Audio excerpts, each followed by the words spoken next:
Hello दोस्तों, welcome back to my YouTube channel. दोस्तों, serial Nath चेवरिया जंजीर के एपिसोड में काफ़ी धमाकेदार ट्विस्ट आ चुका है, जहां पे आर्यन की एंट्री हो जाती है। लेकिन उससे पहले दोस्तों, अम्मा जी महुआ को अपनी बेटी स्वीकारती है। वो उसका अधिकार दिलवाने के लिए हवेली लेके जाती है और रमेश ठाकुर को हवेली से बाहर निकाल देती है। वो कहती है कि मैंने अपनी सारी जायदाद और जितनी भी ये हवेली है उसकी एक एक ईंट तक सब महुआ के नाम है। और उसके बाद उसके बच्चों के, जिसके बाद रमेश ठाकुर अम्मा जी के पैरों में गिर जाता है कि अम्मा जी, आप मेरे साथ ऐसा नहीं कर सकती है। मैं तो आपका बच्चा हूँ ना, आपका बेटा हूँ, और मुझे अपने किए का पछतावा है। मैं पश्चात करने के लिए तैयार हूँ। लेकिन वहीं पे अम्मा जी कहने लगती है कि अपने बच्चों को कैसे संवारना चाहिए और कैसे नहीं, ये मैंने महुआ से सीखा है। इसीलिए अभी के अभी तुम यहाँ से बाहर निकलो, क्योंकि मैं एक मिनट भी अब तुम सबको यहाँ पे बर्दाश्त नहीं कर सकती हूँ। जिसके बाद रमेश ठाकुर वहाँ पे हवेली से बाहर चला जाता है और पद्मा भी वहाँ से जाने लगती है। तभी अम्मा जी वहाँ पे गोली चलाती है। वो कहती है कि तुम्हारी औकात यहाँ पे रहने की नहीं है पद्मा, तू अभी कभी यहाँ से बाहर निकल। तूने क्या सोचा था कि तू मुझे यहाँ से बाहर निकालेगी और मैं चुप रहूँगी। जिसके बाद वहाँ पे अम्मा जी महुआ को कहती है कि महुआ मेरी बेटी है, आज से मेरी बहू नहीं बल्कि वो मेरी बेटी है। जिसके बाद महुआ बहुत ही खुश हो जाती है, भावुक भी हो जाती है। वो अम्मा जी से कहती है कि अम्मा जी, आपने मुझे अपनी बेटी कहा।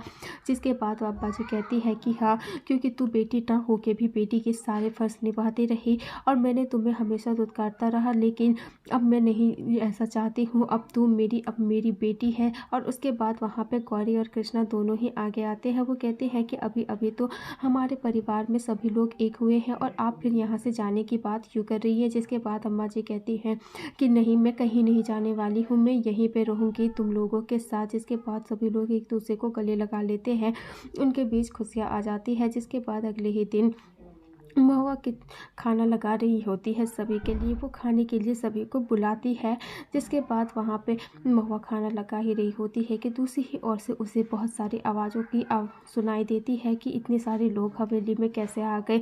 सभी लोग हवेली आ जाते हैं और वो लोग कहने लगते हैं कि नहीं, ये नहीं हो सकता, एक कातिल यहाँ पे नहीं रह सकती है, इसे बाहर निकलना ही होगा। जिसके बाद महुआ वहाँ पे आगे आती है। वो कहने लगती है कि अरे अरे, आप लोग यहाँ कैसे आ गए, आप लोग यहाँ पे क्या कर रहे हैं और ऐसे हंगामा क्यों मचा रहे हैं। जिसके बाद अम्मा जी और बच्चे भी वहाँ पे आ जाते हैं। जिसके बाद वो लोग औरतें कहने लगती हैं कि तुम यहाँ पे नहीं रह सकती हो, तुम अपने पति की खूनी हो और एक खूनी इस हवेली में नहीं रह सकती है, तुम्हें अभी के अभी यहाँ से बाहर जाना ही होगा। लेकिन वहाँ पे महुआ कहती है कि हमने कुछ नहीं किया है और अम्मा जी भी कहती है कि इसने कुछ नहीं किया है, तुम लोग ऐसा क्यों कर रहे हो, ये मेरी बेटी है। जिसके बाद वहाँ पे अम्मा जी के साथ साथ महुआ को वहाँ पे बहुत ही ज़्यादा परेशान करते हैं। वो लोग महुआ को हाथ पकड़ लेते हैं। वो कहने लगते हैं कि तुम्हें यहाँ से बाहर जाना ही पड़ेगा, हम तुम्हें यहाँ पे रहने नहीं देंगे। और उतने में ही वहाँ पे अम्मा जी रोकने आती है तो पद्मा कहने लगती है कि अरे, ये सारा किया धरा तो उस अम्मा जी का भी है, इसमें पूरा भागीदार वो भी है, वही तो इसे इतना बढ़ावा दे रही है। एक तो इसने अपने पति का खून किया और ऊपर से ये मारने से इनकार कर रही है। और इधर आर्यन की एंट्री हो जाती है हवेली में। वो बाहर खड़ा होता है, वो अपने बाइक से वहाँ पे आता है, वो बाहर खड़ा होता है और उतने में ही उसे अंदर की आवाज़ें सुनाई देती है, जहाँ पे वो लोग महुआ को जबरन हवेली से बाहर निकालने की कोशिश कर रहे होते हैं। उसका हाथ पकड़ के अम्मा जी को और बच्चों सभी को वहाँ से बाहर निकाल रहे होते हैं। महुआ कितना भी चिल्ला रही होती है, कह रही होती है कि उसने कुछ नहीं किया है, लेकिन वो लोग उसकी बात बिल्कुल भी नहीं सुन रहे होते हैं। तभी वहाँ पे आर्यन की एंट्री हो जाती है और वहाँ पे जो आदमी महुआ का हाथ पकड़ा हुआ होता है वो उसे जोरों से मारता है और उसके बाद वो आदमी नीचे गिर जाता है और वो सभी लोगों से लड़ाई करने लगता है। और ये सब देखने के बाद महुआ और उसके बच्चे, अम्मा जी, सभी लोग हैरान हो जाते हैं, साथ में पद्मा भी, कि अब ये कौन आ गया है महुआ को बचाने के लिए। जब भी हम ऐसा कुछ करते हैं, कोई ना कोई महुआ को बचाने के लिए यहाँ आ ही जाता है। जिसके बाद वहाँ पे आर्यन कहने लगता है कि खबरदार, तुम्हारी हिम्मत भी कैसे हुई मेरी महुआ और मेरे बच्चों को हाथ लगाने की। अगर किसी ने भी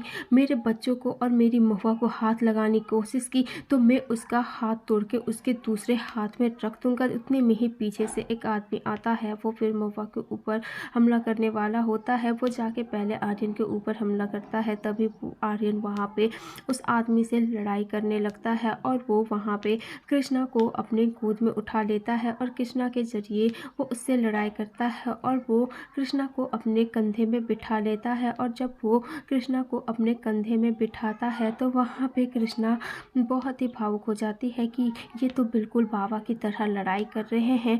जिसके बाद वहाँ पे जैसे ही सब लोग शांत होते हैं तो वहाँ कहने लगते हैं सबके आखिरकार तुम हो कौन।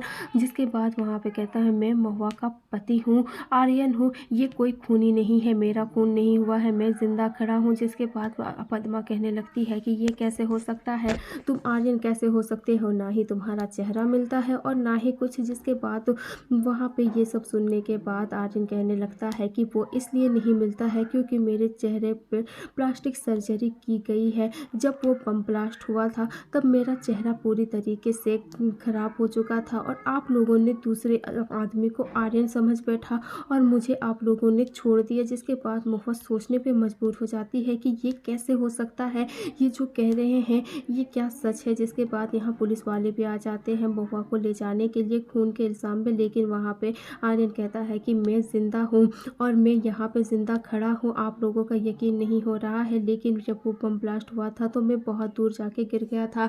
जिसके बाद मैं वहाँ बेहोश पड़ गया था, मैं कोमा में था। जैसे ही मुझे होश आया मैं भागते हुए अपने महुआ के पास आया। जब मेरी भी आंखें खुली तो मैं खुद को नहीं पहचान पाया क्योंकि मेरा चेहरा पूरा ख़राब हो गया था। तो डॉक्टर ने मुझे प्लास्टिक सर्जरी करके एक नया चेहरा दे दिया है। जिसके बाद ये सब सुनने के बाद वहाँ से सभी लोग तो चले जाते हैं।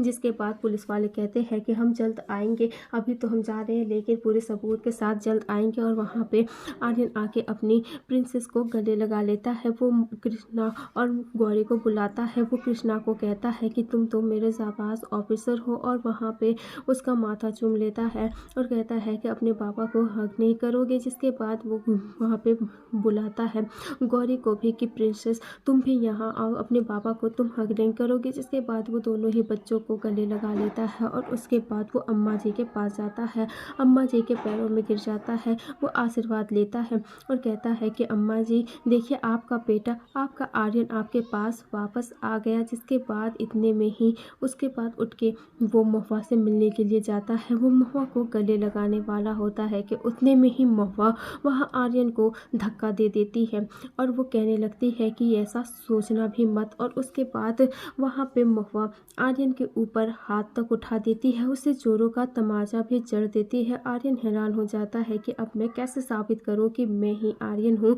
जिसके बाद महुआ कहती है कि ये सोचना भी मत कि तुम मेरे आर्यन हो, तुम मेरे कोतवाल नहीं हो सकते हो। जिसके बाद वहाँ पे आर्यन कहता है कि देखो मास्टर जी, मुझे पता है कि तुम मुझे पहचान नहीं पा रही हो, लेकिन मेरा यकीन करो मैं ही तुम्हारा आर्यन हूँ। मेरा बस चेहरा बदल गया है, लेकिन तुम मेरे आंखों में अगर देखोगे तो तुम्हें तुम्हारा आर्यन ज़रूर दिखेगा। लेकिन महुआ कहती है कि तुम मेरे कोतवाल नहीं हो और तुम मेरे कोतवाल हो भी नहीं सकते हो, तुम अभी कभी यहाँ से जाओ। तभी वहाँ पे आर्यन कहता है कि अगर मैं तुम्हारा कोतवाल नहीं हूँ तो ये हाथ में धागा देख सकती हो, शायद इसी के तुम्हारे प्यार और विश्वास के ही चलते मैं आज जिंदा हूँ, तुम्हारे भोलेनाथ ने मुझे बचा लिया। जिसके बाद ये सब देखने के बाद वहाँ पे आर्यन कहता है कि और तुम्हारे हाथ में जो मैंने अंगूठी पहनाई थी वो कहाँ है। जिसके बाद महुआ ये सब सुनने के बाद और भी हैरान हो जाती है कि उसे अंगूठी के बारे में कैसे पता। जिसके बाद महुआ कहती है कि तुम क्या सोच रहे हो कि तुम अगर मुझे कहोगे कि मेरे हाथ में अंगूठी नहीं है, ये मौली है और सभी का नाम लोगे तो मैं तुम्हें आर्यन मान लूँगी। तो अब तुम्हारा नाटक बस बहुत हुआ, अब यहाँ से हमें माफ़ करो और यहाँ से चलते बनो क्योंकि तुम मेरे आर्यन हो ही नहीं सकते, तुम मेरे कोतवाल नहीं हो। जिसके बाद वहाँ पे आर्यन कहता है कि एक बार मौका दे के तो देखो मुझे, मैं यकीन दिला दूँगा कि मैं ही तुम्हारा आर्यन हूँ। मगर वहाँ पे महुआ अपने बच्चों को लेके वहाँ से आ जाती है और वो लोग आके दूसरी ही और आके बैठ जाते हैं, जहाँ सभी लोग परेशान होते हैं कि आखिरकार ये हमारे साथ हो क्या रहा है। जिसके बाद महुआ सबके लिए दूध और चाय लेके आती है और उसके बाद वहाँ पे कृष्णा और गौरी आके महुआ से कहती है कि माई ये सब क्या हो रहा है, क्या ये सच में हमारे बाबा है, हमें सच का पता लगाना होगा। ये जो हॉस्पिटल के बारे में कह रहे हैं हमें उस हॉस्पिटल में जाना है और जाके हम वहाँ से पता लगाएंगे कि ये जो कह रहे हैं क्या वो सच है, ये क्या वहाँ पे थे। जिसके बाद महुआ कहती है कि ये बात तो सच है, लेकिन हम वहाँ पे पेशेंट बन के जाएंगे और सच का पता लगाएंगे। तो ये सब देखना और भी ज़्यादा इंटरेस्टिंग होने वाला है कि क्या सच में जो आर्यन का दावा कर रहा है वो सच में आर्यन है, क्या सच में आर्यन का चेहरा बदल चुका है, या फिर ये एक बहुत बड़ी साजिश रच के यहाँ पे आया हुआ है। तो ये देखना होगा काफ़ी इंटरेस्टिंग।